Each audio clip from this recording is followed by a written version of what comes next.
Hi, ഇങ്ങനെ ഒരു video ഞാൻ ഇടുവെന്ന് സ്വപ്നത്തിൽ പോലും ഓർത്ത ഒരു കാര്യമല്ല. എന്നെ ഇന്ന് അതുപോലെ എനിക്കിന്ന് വിഷമമായിപ്പോയി. കാരണം എന്നെ എന്നും രാവിലെ എന്നെ വിളിച്ച് കേൾപ്പിക്കുന്നതേ എൻ്റെ ചേച്ചിയാ.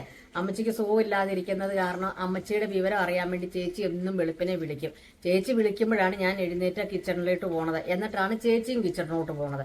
ഇന്ന് പക്ഷേ വിളിച്ചു കഴിഞ്ഞപ്പോൾ അമ്മച്ചിയുടെ വിവരം ഒന്നും തിരക്കില്ല. ചേച്ചി എന്നോട് ഇങ്ങോട്ട് കരഞ്ഞുകൊണ്ട് പറയാ, എടി മോളെ ഇന്നടത്തെ ആളെ നീ അറിയുമല്ലോ. ഞാൻ പറഞ്ഞു, ഞാൻ അറിയും. എന്നാ ചേച്ചി എന്ന് പറഞ്ഞു. എൻ്റെ ദൈവമേ, പുള്ളീനെ ഇന്നലെ തൊട്ട് കാണാനില്ല മോനെ, മരിച്ചോ ഇതോ ജീവനോടുണ്ടോ എന്നൊന്നും അറിയത്തില്ല. എല്ലാവരും 4 വഴി അന്വേഷിച്ചും തിരക്കിയൊക്കെ പോയേക്കുവാ.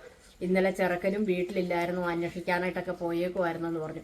ഞാൻ ചോദിച്ചു, എന്നാ ചേച്ചി പ്രശ്നം വല്ലതും അറിയാമോ, വല്ല കുടുംബവഴക്ക് വല്ലതും ആണോ എന്ന് ചോദിച്ചു. അപ്പം പറഞ്ഞു, മോനെ അങ്ങനെ കുടുംബവഴക്കിൻ്റെ കാര്യമൊന്നും നമുക്ക് പുറത്തൊന്നും അറിയത്തില്ല. പുറമേയൊക്കെ എല്ലാവരും നല്ല പക്കാ ഡീസൻ്റ് പിള്ളേരും കുടുംബമൊക്കെയാന്ന് പറഞ്ഞു. ഇങ്ങനെ ഒരു കാര്യം എന്നോട് പറഞ്ഞത്, ഒരുപാട് ചെലവുകൾ അവരുടെ വീട്ടിൽ കൂടുതലാന്ന് പറഞ്ഞു. എന്താണെന്ന് ചോദിച്ചാൽ ഭക്ഷണം ഉണ്ടാക്കലൊക്കെ തീരെ കുറവാണ്, വീട്ടിലെല്ലാം ഓർഡർ ചെയ്ത് വരുത്തുന്നവരാന്ന് പറഞ്ഞു. മൂത്ത മകനാണ് കല്യാണമൊക്കെ കഴിച്ച് ഭാര്യയൊക്കെ ആയിട്ട് കുടുംബമായിട്ട് വിദേശത്താണ് താമസിക്കുന്നത്. ഇളയ മോളാണ് ഹൈദരാബാദിൽ നേഴ്സിംഗ് പഠിക്കുക, BSc നേഴ്സ്. പിന്നെ ഇളയ ഒരു പയ്യൻ മാത്രമേ ഉള്ളൂ കൂടെ. അപ്പം ഞാൻ ചോദിച്ചു, വിഷയം എന്നാ ചേച്ചി എന്ന് ചോദിച്ചു. അപ്പം പറഞ്ഞു, പുള്ളി ഗവൺമെൻറ് സർവീസിലായിരുന്നു. പുള്ളി റിട്ടയർഡ് ആയി കഴിഞ്ഞിട്ട് ഇപ്പോൾ ഒരു സെക്യൂരിറ്റി ആയിട്ട് ഇവിടെ കയറി നിൽക്കുക.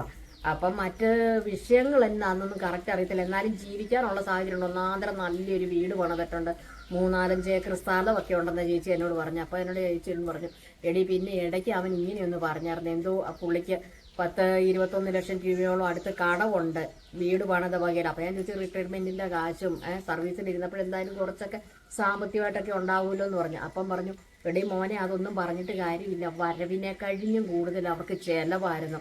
ഈ വരവ് അറിഞ്ഞു വേണ്ട കുടുംബത്തിരിക്കുന്നവർ ചിലവാക്കാനായിട്ട്. അതൊന്നുമല്ല, അവർക്ക് മാസാമാസം ബ്യൂട്ടി പാർലറിൽ പോകണം, നഖം വരെ വെട്ടണമെങ്കിൽ, കാലിൻ്റെ നഖവും കൈയുടെ നഖം വരെ വെട്ടണമെങ്കിൽ ഇവർക്കൊക്കെ ബ്യൂട്ടി പാർലറിൽ പോകണമായിരുന്നു പറഞ്ഞു. അയാളുടെ വരുമാനം ഒന്നും എത്രയാണെന്ന് പോലും അവർക്ക് അറിയണ്ട, ചിലവ് കൂടുതലായിരുന്നു, മറ്റു പ്രശ്നമൊന്നും അറിയത്തില്ലെന്ന് പറഞ്ഞു. അപ്പം കുറച്ച് ദിവസം മുമ്പ് ആരോ കടക്കാർ തിരക്കി ചെന്നു, ബാങ്കിൽ നിന്ന് നോട്ടീസ് എന്നൊക്കെ പറഞ്ഞു. അപ്പം ഞാൻ ഈ ചേച്ചിയോട് ചോദിച്ചു, ചേച്ചി ഇത്രയും സ്ഥലമൊക്കെ ഉള്ള ഒരു മനുഷ്യനല്ലേ 1/2 ഏക്കറോ 1 ഏക്കറോ കൊടുത്താൽ തീരാവുന്ന പ്രശ്നമല്ലേ ഉള്ളെന്ന് ചോദിച്ചു. അപ്പം പറഞ്ഞു, അത് കുടുംബ വീതം കിട്ടിയ വീടും സ്ഥലവുമാണ്.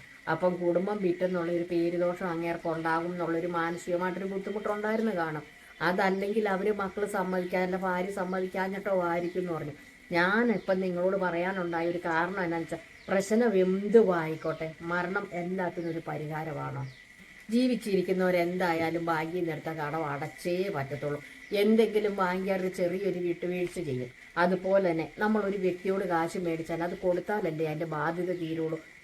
നമുക്കതിനൊരു സാവകാശം നമുക്ക് ചോദിച്ച് മേടിക്കാം. കടവെന്ന് പറയുന്നത് നമ്മളെ വിശ്വസിച്ചാണ് ഓരോരുത്തരും നമുക്ക് തരുന്നത്. അപ്പോൾ അത് തിരിച്ചു കൊടുക്കാതെ ഒരിക്കലും ആ കടം തീരില്ല എന്നും പറഞ്ഞ് അത് ചോദിച്ചു നമുക്ക് കൊടുക്കാൻ ഒരു മാർഗ്ഗമില്ല എന്നും പറഞ്ഞ് ഓടിപ്പോയി അങ്ങ് ആത്മഹത്യ ചെയ്യുവാണ്.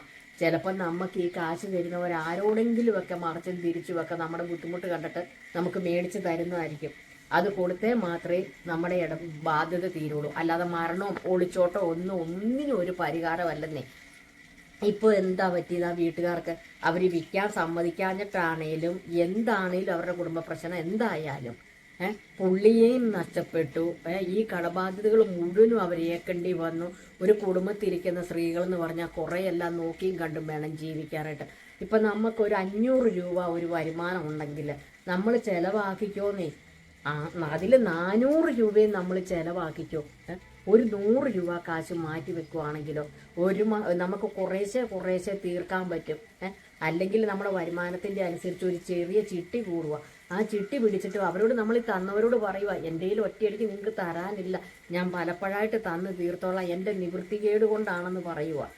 ബാങ്കിലാണെങ്കിൽ ഇതുപോലെ തന്നെ നമുക്ക് കുറച്ച് അവധി നീട്ടി മേടിക്കാം, കുറേശ്ശെ പലിശ അടച്ചുകൊണ്ട് നമുക്കിരിക്കാം. അല്ലാതെ നമുക്ക് ഓടി അങ്ങ് പോയി എനിക്ക് ഒരു പ്രശ്നവും എല്ലാ പ്രശ്നത്തിനും ഒരു പരിഹാരം ഇല്ല, ഞാനങ്ങ് എൻ്റെ ജീവൻ അങ്ങ് അവസാനിപ്പിച്ചു, അല്ലെങ്കിൽ ആരും നമ്മളെ അറിയാത്തതുമായ നാട്ടിലോട്ട് നമ്മളങ്ങ് ഒളിച്ചു പോവുക. ഇതൊന്നും ഒരു പരിഹാരമല്ല. ഇതൊക്കെ ഭീരുക്കൾക്ക് പറ്റിയ പരിപാടിയാണ്. മരണം എന്ന് പറഞ്ഞാൽ അത് എളുപ്പമാണ് അല്ലേ? ജീവിതം എന്ന് പറഞ്ഞാൽ ജീവിച്ച് തീർക്കാനാ പാട്. അത് ധീരതയോടെ ജീവിച്ച് തീർക്കുന്നവനാ മനുഷ്യൻ എന്ന് പറയുന്നവൻ.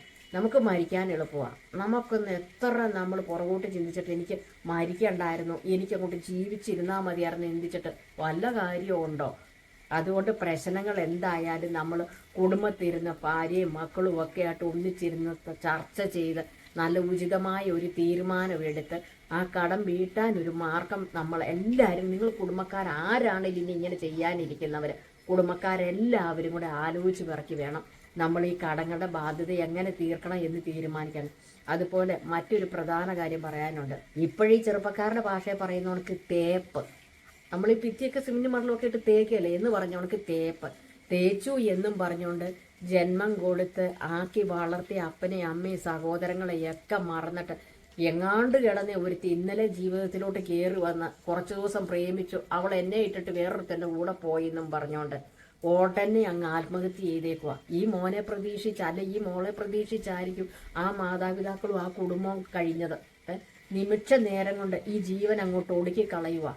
ഈ ജീവിച്ചിരിക്കുന്നവരുടെ അവസ്ഥ ഇവർ വല്ലതും ഓർക്കുന്നുണ്ടോ? അതുപോലെ തന്നെ എനിക്കറിയാം, കറക്റ്റായിട്ട് അറിയാവുന്ന ഒരു കാര്യം പറയാം. കുമിളിയിൽ ഒരമ്മ നിസാര പ്രശ്നം, കുടുംബ പ്രശ്നം, അതും 2-3 ആമക്കളും ഒരു പെങ്കുച്ചു കൊണ്ട് അവർ മാന്യമായിട്ട് കയറി അങ്ങ് ആത്മഹത്യ ചെയ്തു. ഈ പെങ്കുച്ചിൻ്റെ ആമ്പക്കട കാര്യം പോട്ടെ, ഈ പെങ്കുഞ്ഞിൻ്റെ കാര്യമൊന്നും അവരൊന്നും ഓർത്തില്ല.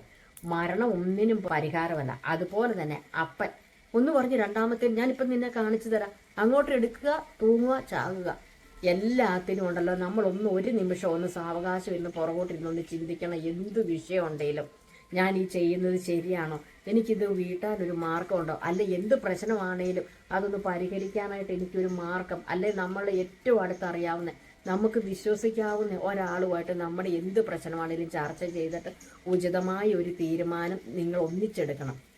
അല്ലാതെ ആരെങ്കിലും ആരുടെ കൂടെ പോയി അല്ലെ എന്നെ ഇട്ടിട്ട് പോയി എന്നും പറഞ്ഞുകൊണ്ട് നമ്മൾ ഒട്ടന്നെ കയറും അല്ലെ വാക്കത്തി കൊളാലി എടുത്ത് ആത്മഹത്യ ചെയ്യുമല്ല.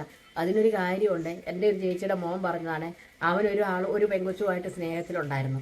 അപ്പോൾ ആ പെണ്ണ് നൈസായിട്ട് ഇട്ടിട്ട് പോയപ്പോഴേ ഞാൻ ചോദിച്ചു അവനോട്, എടാ നിനക്ക് ഒരു കൂസലും ഇല്ലേ ആ പെണ്ണ് ഇട്ടിട്ട് പോയിട്ട് ഇത്രയും നാളും നീ അതുപോലെ കൊണ്ടു നടന്നല്ലേ ചോദിച്ചപ്പോൾ അവൻ പറയണേ, പോൻ്റെ ആൻറ്റി വേറെ വല്ല കാര്യം നോക്ക്, എന്നെ അതിനൊന്നും കിട്ടത്തില്ല, വല്ലവളുമാരും ഇട്ടിട്ട് പോയി എന്ന് പറഞ്ഞാൽ അവൾ എന്നിട്ട് പോയി സുഖമായിട്ട് ജീവിക്കുകയും ചെയ്യും. എന്നിട്ട് ഞാൻ എന്നിട്ട് ചത്തു മണ്ണടിഞ്ഞ് കുറച്ച് നാൾ വരെ എൻ്റെ വീട്ടുകാർ ഓർക്കും, പിന്നെ എൻ്റെ വീട്ടുകാർ പോലും ഓർക്കണം.